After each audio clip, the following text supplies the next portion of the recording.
ইংৰাজীত arithmetic progression বুলি কয়। এৰিথমেটিক প্ৰগ্ৰেশ্যন কি মই ইতিমধ্যে সংজ্ঞাটো লিখি দিছোঁ, তোমালোকে লিখি লোৱা যে এৰিথমেটিক প্ৰগ্ৰেশ্যন সমান্তৰ প্ৰগতি। সমান্তৰ প্ৰগতি হৈছে কিছুমান সংখ্যাৰ এখন তালিকা বা একোটা সংহতি য'ত প্ৰথম সংখ্যা বা প্ৰথম পদটোৰ বাদে পৰৱৰ্তী প্ৰতিটো পদ পূৰ্বৱৰ্তী পদৰ লগত এক নিৰ্দিষ্ট সংখ্যা যোগ কৰি পোৱা যায়। তাৰমানে যেনে উদাহৰণ দিলে আমি গম পাম, উদাহৰণত তোমালোকে চালে গম পাবা। আমি সংখ্যাৰ এটা অনুক্ৰম লৈছোঁ 4, 6, 8, 10 ... ইয়াত প্ৰত্যেকটো পদৰ লগত প্ৰথম পদটো পাত দি প্ৰত্যেকটো তাৰ পিছৰ পদৰ লগত 2 যোগ কৰা হৈছে। 4 লগত 2 যোগ কৰি 6 পাইছোঁ, 6 লগত 2 যোগ কৰি 8, 8 লগত 2 যোগ কৰি 10, এনেকৈ গৈ থাকিব এইটো অসীমলৈকে গৈ থাকিব। দ্বিতীয় এটা উদাহৰণ লৈছোঁ আমি 3, 6, 9, 12। এইটোত প্ৰথম পদটোক বাদ দি বাকীকেইটা পদ কেনেকৈ পাইছোঁ যে 3 লগত আমি 3 যোগ কৰিছোঁ, 6 পাইছোঁ, 6 লগত 3 যোগ কৰিছোঁ, 9 পাইছোঁ, 9 লগত 3 যোগ কৰিছোঁ, 12 পাইছোঁ, 12 লগত 3 যোগ কৰি আমি ইয়াৰ পাছৰ সংখ্যা 15 পাম। এনেকৈ পোৱা সংখ্যাবিলাকক এনেকৈ পোৱা সংখ্যাৰ কিছুমান অনুক্ৰম, সেইবিলাক সৰুৰ পৰা ডাঙৰলৈও থাকিব পাৰে বা ডাঙৰৰ পৰা সৰুলৈও থাকিব পাৰে। ডাঙৰ পৰা সৰুলৈ হ'লে ধৰক 15, 10, 5, 0, -5 এনেকৈ যদি যাওঁ আমি, তেতিয়া 15ৰ পৰা ক্ৰমান্বয়ে এইটো লাহে লাহে কমি গৈছে। কিমান কমি গৈছে? 5 কমি গৈছে। গতিকে 5 কমি গৈছে, অৰ্থাৎ -5 আমি প্ৰত্যেকটো পদৰ লগত যোগ কৰা হৈছে। প্ৰথম পদটো বাদ দি 10ৰ লগত যদি -5 যোগ কৰা যায় তেতিয়াহ'লে 5 ওলাব। 5ৰ লগত যদি -5 যোগ কৰা যায় 0 পাম। 0ৰ লগত -5 যোগ কৰিলে -5 পাম। এনেকৈ গৈ থাকিব। গতিকে এনেকুৱা ধৰণৰ কিছুমান সংখ্যাৰ তালিকা, সেই সংখ্যাৰ তালিকা যিবিলাক প্ৰথম পদটোৰ বাদে বাকীবিলাক পদৰ লগত এটা নিৰ্দিষ্ট সংখ্যা যোগ কৰি পোৱা যায়। এই নিৰ্দিষ্ট সংখ্যাটোক আমি কি বুলি কয় পিছত ডেফিনেশ্যন দিম, আৰু সেইটো মই কৈ থৈছোঁ যে সেই পদটোক নিৰ্দিষ্ট সংখ্যাটো যে যোগ কৰিলোঁ আমি, সেই পদটোক সাধাৰণ অন্তৰ বুলি কয়। সাধাৰণ অন্তৰ বুলি কয়। ইংৰাজীত কয় common difference, COMMON, common difference বুলি কয়। গতিকে এই সমান্তৰ প্ৰগতি আকৌ আমি তোমালোকৰ পাঠটোত আলোচনা কৰিছে 2 ধৰণৰ হয়। সমান্তৰ প্ৰগতি 2 ধৰণৰ হয়। কি 2 ধৰণৰ হয় মই লিখি দিছোঁ, ইতিমধ্যে এইটো লিখা হ'ল তোমালোকৰ চাগে। এতিয়া সমান্তৰ প্ৰগতি এবিধ আছে সসীম সমান্তৰ প্ৰগতি। সসীম সমান্তৰ প্ৰগতি, ইংৰাজীত ক'লে ফাইনাইট এৰিথমেটিক প্ৰগ্ৰেশ্যন। চমুকৈ লিখিছোঁ মই AP বুলি কৈছোঁ, এৰিথমেটিক প্ৰগ্ৰেশ্যন। এতিয়া সসীম সমান্তৰ প্ৰগতি কোনবিলাক? যিবিলাক সমান্তৰ প্ৰগতিৰ নিৰ্দিষ্ট সংখ্যক পদ থাকে। নিৰ্দিষ্ট সংখ্যক, তাৰমানে সমান্তৰ প্ৰগতিটোত কেইটা পদ আছে আমি ক'ব পাৰিম, ইয়াৰ শেষৰ সংখ্যাটো থাকিব। ডেফিনেশ্যনটো তোমালোকে চাই লোৱা, মই লিখি দিছোঁ, স্ক্ৰীনত ইতিমধ্যে ওলাইছে। এইটো যে যি সমান্তৰ প্ৰগতিত নিৰ্দিষ্ট সংখ্যক পদ থাকে তাকে সসীম সমান্তৰ প্ৰগতি বোলে। অৰ্থাৎ সসীম সমান্তৰ প্ৰগতিত সদায় এটা অন্তিম পদ থাকে। যেনে উদাহৰণ মই ল'ম, 2, 4, 6, 8 ... যেনিবা 12, আমি 12লৈকে লৈছোঁ। তাৰমানে ইয়াত প্ৰথম পদটো হ'ল 2 আৰু শেষৰ পদটো হ'ল 12। 12ত এইটো ষ্টপ হৈছে, 12ত শেষ হৈছে। এইটো সীমা 12টোৱে তাৰ সীমা। তেনেকৈ আমি আৰু পদ ল'ব পাৰোঁ, 10, 15, 20 ... যেনিবা 50। এইটো 50ত শেষ হৈ গৈছে। গতিকে এনেকুৱা ধৰণৰ যিবিলাক সমান্তৰ প্ৰগতিত শেষৰ পদটো থাকে বা সীমা এটা থাকে, তেনেকুৱা সমান্তৰ প্ৰগতিবিলাকক সসীম সমান্তৰ প্ৰগতি বুলি কোৱা হয়। ইয়াত অন্তিম পদ দেখিছোঁ আমি 12, ইয়াত অন্তিম পদ 50। এনেকৈ অন্যান্য যিবিলাক সমান্তৰ প্ৰগতিৰ উদাহৰণ থাকিব, সসীম সমান্তৰ প্ৰগতি, সেইবিলাকৰ অন্তিম পদটো থাকিব। তাৰপিছতে দ্বিতীয়টা হ'ল অসীম সমান্তৰ প্ৰগতি এইটো হ'ল ইনফাইনাইট ইনফাইনাইট এৰিথমেটিক প্ৰগ্ৰেশ্যন আৰু এইটো হ'ল অসীম সমান্তৰ প্ৰগতি। এইটো কেনেকুৱা? এই অসীম সমান্তৰ প্ৰগতিটো হৈছে এনেকুৱা যি সমান্তৰ প্ৰগতিত নিৰ্দিষ্ট সংখ্যক পদ নাথাকে। নিৰ্দিষ্ট সংখ্যক পদ নাথাকে মানে হ'ল কি যে সমান্তৰ প্ৰগতিটোত পদৰ সংখ্যা ওলাই গৈ থাকিব। ক'লৈকে ওলাব আমি ক'ব নোৱাৰোঁ, কিন্তু এটাৰ পিছত এটা ওলাই গৈ থাকিব। যেনে উদাহৰণ যদি লওঁ, তোমালোকে ইয়াৰ ডেফিনেশ্যনটো লিখি লওঁ ইতিমধ্যে স্ক্ৰীনত দেখিবলৈ পাইছা যে যি সমান্তৰ প্ৰগতিত নিৰ্দিষ্ট সংখ্যক পদ নাথাকে তাকে অসীম সমান্তৰ প্ৰগতি বোলে। অৰ্থাৎ অসীম সমান্তৰ প্ৰগতিত অন্তিম পদটো চিনাক্ত কৰিব নোৱাৰি। উদাহৰণ আমি লওঁ, এই উদাহৰণটোকে আমি ল'ব পাৰোঁ 2 4 6 8 গৈ থাকিব। এইটো ক'ত শেষ হৈছিলে আমি ক'ব নোৱাৰোঁ, শেষৰ পদটো কিমান নাজানো আমি। বা আমি পিছতো আমি যদি চাওঁ এনেকুৱা 10 15 20 এনেকৈ এইটো গৈ থাকিব, ওলাই গৈ থাকিব। গতিকে এনেকুৱা ধৰণৰ যিবিলাক সমান্তৰ প্ৰগতি শেষৰ পদটো আমি কি হ'ব নাজানো, ক'ব নোৱাৰোঁ। অৰ্থাৎ ইটোৰ পিছত সিটো ওলাই গৈ থাকিব, ইটোৰ পিছত সিটো ওলাই গৈ থাকিব। তেনেকুৱা ধৰণৰ সমান্তৰ প্ৰগতিবিলাকক অসীম সমান্তৰ প্ৰগতি বুলি কয়।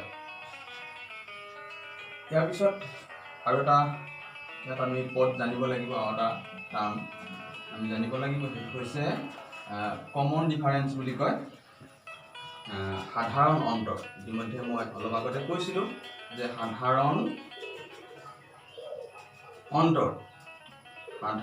অন্তৰ ইয়াক আমি কমন ডিফাৰেঞ্চ বুলি কওঁ। কমন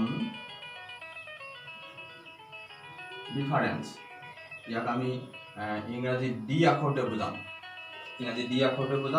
এইটো হৈছে যে এনেকুৱা, তোমালোকে লিখি লোৱা স্ক্ৰীনত ইতিমধ্যে দেখা পাইছা যে কোনো এটা সমান্তৰ প্ৰগতিৰ যিকোনো দুটা ক্ৰমিক পদৰ মাজৰ পাৰ্থক্যক সাধাৰণ অন্তৰ বুলি কোৱা হয়। ইয়াক ডি আখৰে বুজায় আৰু ই ধনাত্মক বা শূন্য বা ঋণাত্মক হ'ব পাৰে। সেই সংখ্যাটো যিটো সংখ্যা আমি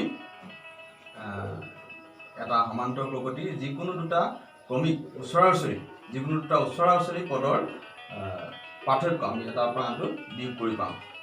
গতিকে এটা সমান্তৰ প্ৰগতিত প্ৰথম পদটো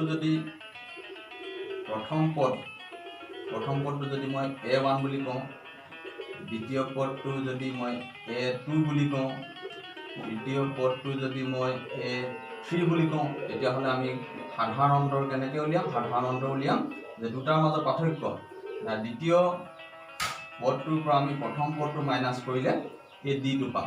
বা আমি এইটোৱে বিয়োগ কৰি চালোঁ, কিন্তু সেই দুটা বিয়োগ নকৰি আমি এই দুটাও কৰিব পাৰোঁ। 3 নম্বৰৰ পৰা 2 নম্বৰটো বিয়োগ কৰিব পাৰোঁ। বা ডিটো আমি ক'ৰ পৰা পাম? 3 নম্বৰ পদটোৰ পৰা 2 নম্বৰ পদটো বিয়োগ কৰিও আমি কমন ডিফাৰেঞ্চটো উলিয়াব পাৰিম। বা যিকোনো দুটা ওচৰা-ওচৰি পদৰ পাৰ্থক্য উলিয়ালে আমি কমন ডিফাৰেঞ্চটো পাম। কমন ডিফাৰেঞ্চ আমি উলিয়াবলৈ শিকিছোঁ যে উদাহৰণ এটা মই লৈছোঁ, ধৰা এটা সাধাৰণ সমান্তৰ প্ৰগতি আমি লওঁ। ধৰক 10 15 20 25 এনেকৈ গৈ আছে। এইটো অসীমলৈকে গৈ আছে। ইয়াত যদি মই ডি উলিয়াবলৈ যাওঁ, তেতিয়াহ'লে দ্বিতীয় পদটোৰ পৰা প্ৰথম পদটো, অৰ্থাৎ দ্বিতীয় পদটো হ'ল 15, প্ৰথম পদটো হ'ল 10, 15 বা 10 বিয়োগ কৰিলে 5 ওলাব। গতিকে ইয়াৰ সাধাৰণ অন্তৰ বা কমন ডিফাৰেঞ্চ হ'ল 5। আমি যিকোনো দুটাৰ পৰা উলিয়াব পাৰোঁ। 20ৰ পৰা 15 বিয়োগ কৰিলেও আমি 5 পাম, 25ৰ পৰা 20 বিয়োগ কৰিলেও সেই 5 পাম।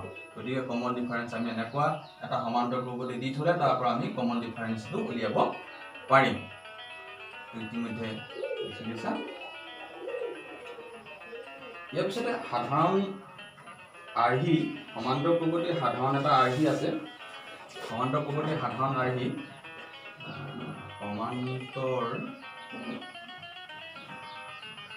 প্ৰগতিৰ সাধাৰণ আৰ্হি এইটো কি বস্তু আটাইতকৈ দৰকাৰী কথাটোৱে হ'ল এইটো যদি আমি মনত ৰাখিব পাৰোঁ তেতিয়াহ'লে সমান্তৰ প্ৰগতি গোটেইবিলাক অংক আমি কৰিব পাৰিম। ধৰি লওঁ যদি এটা সমান্তৰ প্ৰগতি প্ৰথম পদ A1 আৰু A1টো মই A বুলি ধৰিছোঁ, তেনেকৈ আমি A2টো পাম। প্ৰথম পদটোৰ লগত আমি এটা সংখ্যা যোগ কৰিম, সেই সংখ্যাটো হ'ল D, কমন ডিফাৰেঞ্চ। এতিয়া তেনেকৈ আমি A3টো পাম, A প্লাছ D, ইয়াৰ লগত আচলতে D যোগ কৰিম আমি, তেতিয়াহ'লে এইটো হ'বগৈ A প্লাছ 2D। তেনেকৈ চতুৰ্থ পদটো আমি পাম A প্লাছ 2D, ইয়াৰ লগত যোগ কৰিম এই পদটোৰ লগত আমি D যোগ কৰি A প্লাছ 2D পালোঁ। এতিয়া A প্লাছ 2D লগত আমি এটা সংখ্যা যোগ কৰিম কমন ডিফাৰেঞ্চ তাৰমানে D, গতিকে তেতিয়া আমি পাম A প্লাছ 3D এণ্ড এনেকৈ গৈ থাকিব। গতিকে আমি সমান্তৰ প্ৰগতিটোৰ সাধাৰণ আৰ্হি বুলি ক'লে মানে এনতম পদলৈকে যদি যাওঁ, এনতম পদটো হ'ব A plus n-1 into D। গতিকে যদি আমি সমান্তৰ প্ৰগতিৰ সাধাৰণ আৰ্হিটো লিখিবলৈ যাওঁ তেতিয়াহ'লে এইটো মনত ৰাখিবা, এনেকুৱা হ'ব। এইটো মই মহাই দিছোঁ।